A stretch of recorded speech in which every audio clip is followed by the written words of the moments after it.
Joined now to unravel some of Denver's affordable housing program mess by Elisabeth Epps, a progressive legal advocate as well as a member of the Denver Justice Project, and Ross Kaminsky, you know him by voice on 630 KHOW, morning talk show host and Libertarian. Want to talk to you both first about the idea of what is a fair resolution for the potentially hundreds of homeowners who ended up in Denver's program through no fault of their own. I'm glad you started with fairness. So a fair resolution is, first of all, leaving these families in their home. So that has to be number one, and what happens afterward can follow. As far as fairness related to the rules and the legal issues, the city has a potential place to go to recoup whatever monies might be missing here. They could sue the title company, they could sue Oakwood, whoever the builder, they could sue anyone involved in the processing of the documents related to the restricted deeds. Because if we make a list of who's at fault here and rank relative fault, at the bottom of the list is going to be the homeowners. So any fair resolution has to be first keeping these families in their home, but also letting them know that so they can stop worrying and stressing and all the things that are accompanying it right now. Does it surprise you how hard and fast the Hancock administration has gone after the homeowners if you're saying they should be at the bottom of the list? I'd like to say that nothing would surprise me, but it does surprise me a little bit because I don't feel like this is a tough call. These are folks who, from the outside looking in, have done the right thing, right? They've this American dream, which isn't accessible to all, but was becoming accessible to them. They put down payments, they moved in, they've been making payments. They should be sympathetic folks in this equation. And I know there's some discrepancy about some families might have heard that they were in a restricted deed, some have different paperwork, but en masse, overwhelmingly, it seems pretty clear that folks can make a good case that they didn't know. And that's what puts them at the bottom of the list in terms of fault, and that's what makes a fair resolution, keeping them in their homes. Ross, what does fairness look like to you? I agree completely, which I'm kind of surprised with, but I do. I do think the fact that they, not only didn't they know, they had no way to know in most of these situations. You, at 9 News, interviewed a gentleman who was actually the third owner of the home, and the second owner didn't know. There was no way he could have known. I think your question about the city's reaction is a really interesting one. I'm not surprised at all. And I think part of the reason is that affordable housing is a very big deal politically, not just in Denver, but in urban centers around the country. You hear Mayor Hancock talk about it a lot. You hear City Council President Elvis Brooks talk about it a lot. And when they have a screw-up this big, as long as the people who are in the homes get to stay in the homes, somebody is going to point and say, you screwed up, and someone's in an affordable home that doesn't qualify, and you need to do something about it. But to me, it's clear that the fair thing is the people who are in there can stay in there. For every one of these families that doesn't qualify, that stays in a home, that is a home that effectively comes out of Denver's already small affordable housing stock. And you've raised the issue of the amount of attention paid to these families versus all of the families waiting for affordable housing.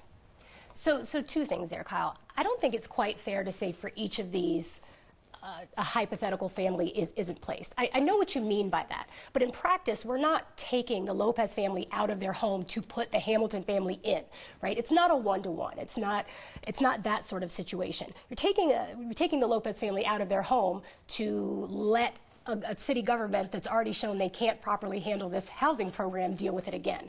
So it's not. I'm not entirely convinced that it's a sort of one-off in that way. As far as attention being given, relative attention, I appreciate that question because so I can look at it from the point of view of a family in this home. You want them to get all the attention they can to resolve their issue. And I think it's probably more okay than not for them to get this level of attention for 2 reasons. One is they can be that, as referenced, that sympathetic face, right? It should show people that if these folks who are earning a living wage, who are able to make house payments, who in many cases have 2 incomes, who are in these positive circumstances, still can't feel safe in their home. It should be a reminder, right, of how precarious housing security is to the rest of us. So for those of us who work as activists and for you all who are journalists, if we can take their situation and extrapolate it out to make us care, then I think it's okay, the amount of relative attention.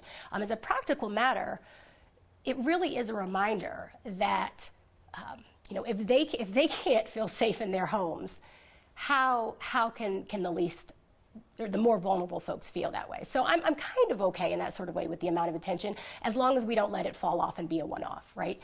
It should encourage us to push for transparency and accountability and leadership with integrity that the city's not showing right now on this issue at all.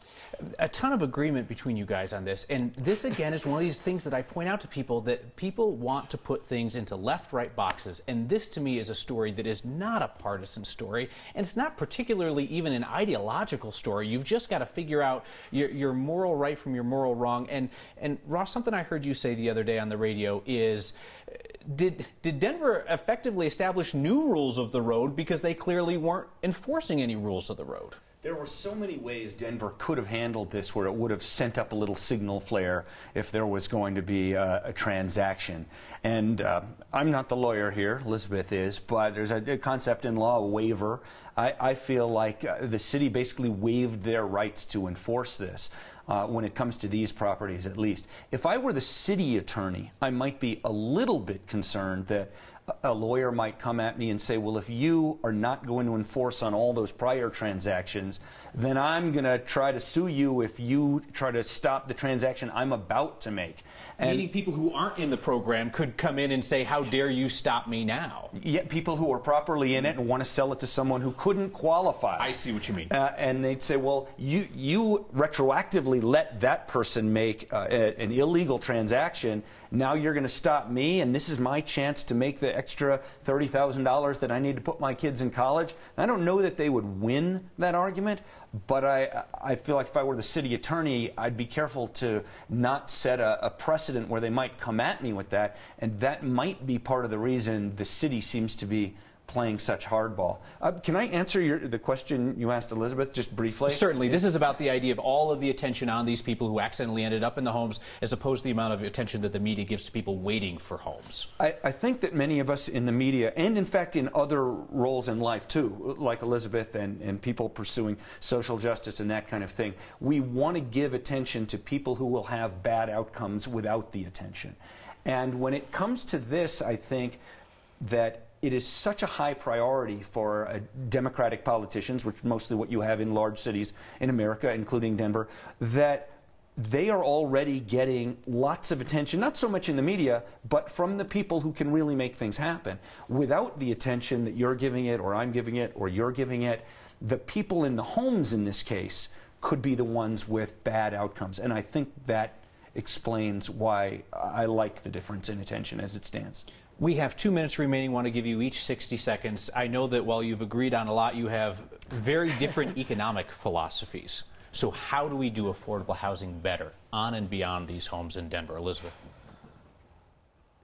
I'll let you go first. I got to make sure I can disagree. Yeah, this is an incredibly difficult question. The first question, as a libertarian, is there a government role here at all? I'm not sure that there is. And that can definitely have bad outcomes for some people. People can get forced out of their neighborhoods. People have to move away from places they grew up. Maybe even if they own the homes, they can't afford the taxes as the taxes go up. The solution to that involves some form of theft of property rights from somebody that I'm not okay with. And you know, you put a gun to my head and said you're gonna fix it, or you're gonna do nothing and let the market do what it's gonna do. I'm going to let the market do what it's going to do. And you agree that would have terrible outcomes for a lot of people in Colorado? I think it would have, I don't know about terrible, it would have undesirable outcomes for some people in Colorado. I talk a lot about that which is seen and that which is unseen. We'll see that. What we wouldn't see if you go the other way is the lost opportunity to other people who might like to move into those same neighborhoods. Our last 60 seconds, how do you do it better? There's a couple of things that I think would be at the top of the list of doing it better after leaving these families in their home, right? You can't right a ship that's off course by continuing in that direction. So leave them in their homes. Second, I find it really problematic that while based on these restrictions attached to deeds, there are covenant rules that would dictate how and at what amount a homeowner could sell their home. They're not similarly applicable to homes owned by the city. So the city can be in a bad situation and sell off a home. We've seen this in Curtis Park and in other neighborhoods at market rate. I think that needs to be disallowed without more, actually let's just say disallowed. Let's go with disallowed. Third, while we appreciate the work that you all as journalists have done, it's really problematic that you had to do it. And it can't be that hard to put in some basic stopgap checks to make sure that this sort of thing doesn't happen, whether it's quarterly reviews. In some of your coverage, I've seen references to something like 1,200 homes in a program, 300 maybe up on the chopping block. It is really hard to get a list of all of those homes and where they are and a history of the transactions at any one time, who's in them. Homes are physical things, so that should be tracked. And in the absence of that, and I know this is going to seem like an extreme sort of fourth step, but while I have ideas and Ross has some really good ones, no one voted for either of us. No one voted for the title company. No one voted for Oakwood Homes. They voted for their representatives in districts 9 and 11. And so the fourth step would be if they don't fix it, I think that there needs to be some leadership change at City Council. Elisabeth Epps, Ross Kaminsky, thank you both for your time and your perspective. Thanks for having me. Thanks.